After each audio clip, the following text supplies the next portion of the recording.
Por isso, falar em economia, Belucci, eu vou começar com você. Vamos falar um pouquinho de economia internacional, tá? Há um certo sentimento de insegurança nas bolsas de valores em vários países.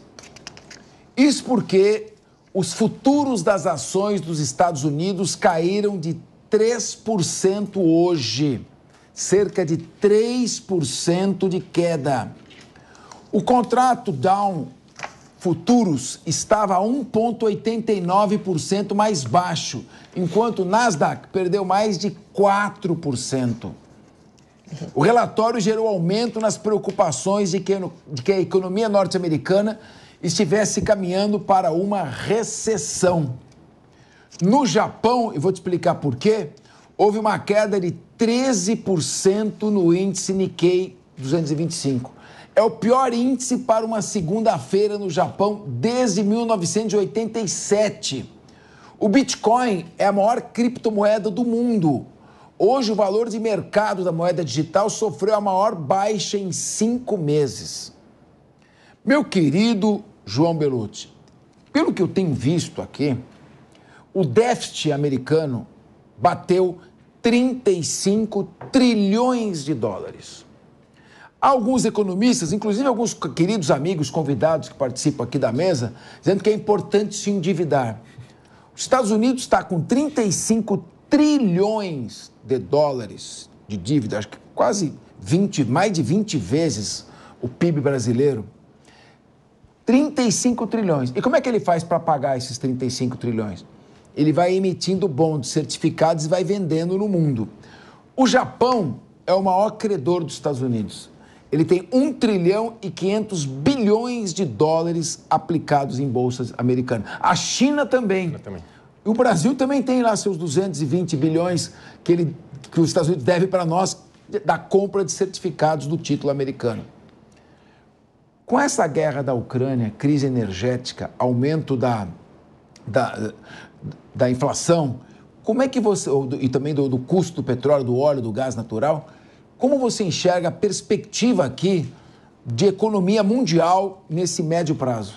Veja, Capês, acho que a grande palavra aí na Bolsa de Valores é a alavancagem, né? Todas as bolsas e os países operam alavancado a todo instante, né?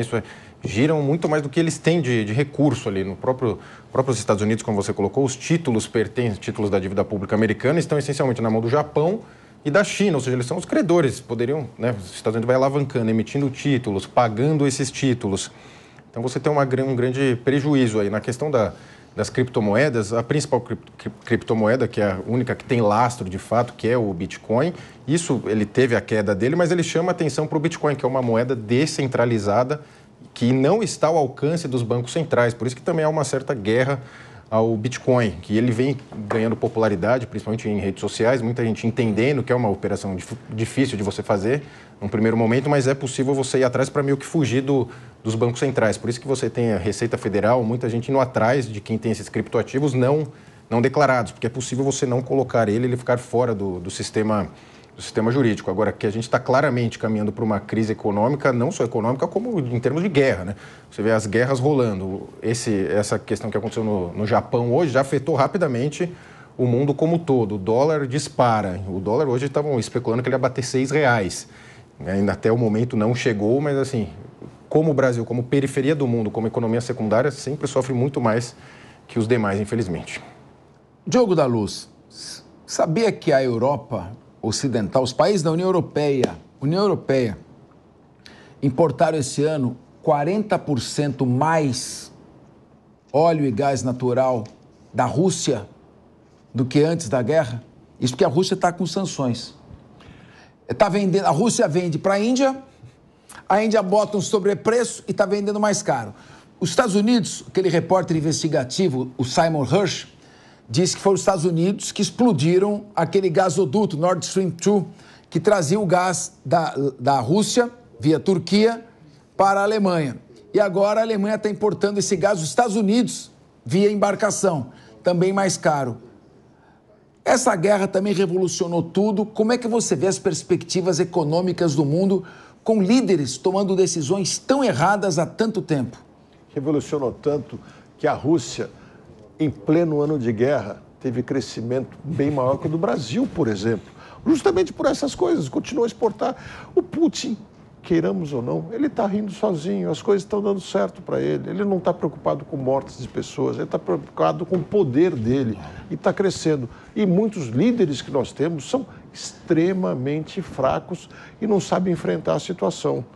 Agora, com relação a essa crise, talvez seja a hora de começar a fazer uma pequena parte da poupança em Bitcoin, porque o Bitcoin pelo menos não vai sofrer inflação e o governo nenhum vai tirar de você. Insisto, pequena parte. Não é para sair colocando todo o dinheiro que tem em Bitcoin, nem todo o dinheiro que tem em coisa nenhuma. É para dividir. Mas talvez para começar a estudar, até para começar a acompanhar um pouco mais de perto. Porque esses líderes de governos que nós temos por aí não vão levar os países nos melhores caminhos, como nós já vimos em outros tempos, não. Priscila Silveira, quantos erros nós estamos vendo?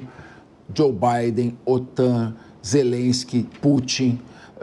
o mundo inteiro está tomando decisões, Netanyahu, o mundo inteiro está tomando decisões equivocadas e a gente não sabe onde isso vai parar. Olha, você não perguntou para mim o que vem por aí, mas eu vou ter que falar, é um recesso internacional.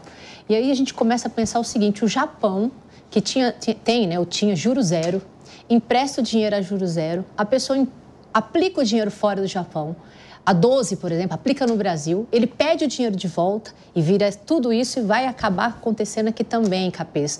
E não vou falar para investir em Bitcoin, né, como diz aqui o Diogo, porque eu não sou uma especialista na economia, mas vem tempos sombrios por aí, o dólar nas alturas e isso tudo... também não é só por causa do Japão. Né? A gente tem lá, foi divulgado pelos Estados Unidos a queda, ou na verdade não ascensão dos empregos por lá. Isso também influencia aqui para a gente no Brasil, como influencia no Japão. Outra coisa que também acho que é importante a gente falar, não só do emprego, mas também para conter a inflação. Os Estados Unidos vai virar igual aconteceu, agora não me lembro o ano, vocês me ajudem aqui, quando foi a questão da bolha dos imóveis. 2008. Eu tô para falar para vocês que isso vai acontecer também por agora. Então as pessoas... Nós temos que fazer economia sim, não sei se no Bitcoin, mas tomar muito cuidado, porque o dólar a 6, isso vai aumentar a gasolina, vai aumentar imposto, tudo que a gente faz com a economia é dolarizado, então isso vai acabar influenciando, vai ser um recesso internacional, tempos sombrios vêm por aí. Dólar batendo 5,72 agora.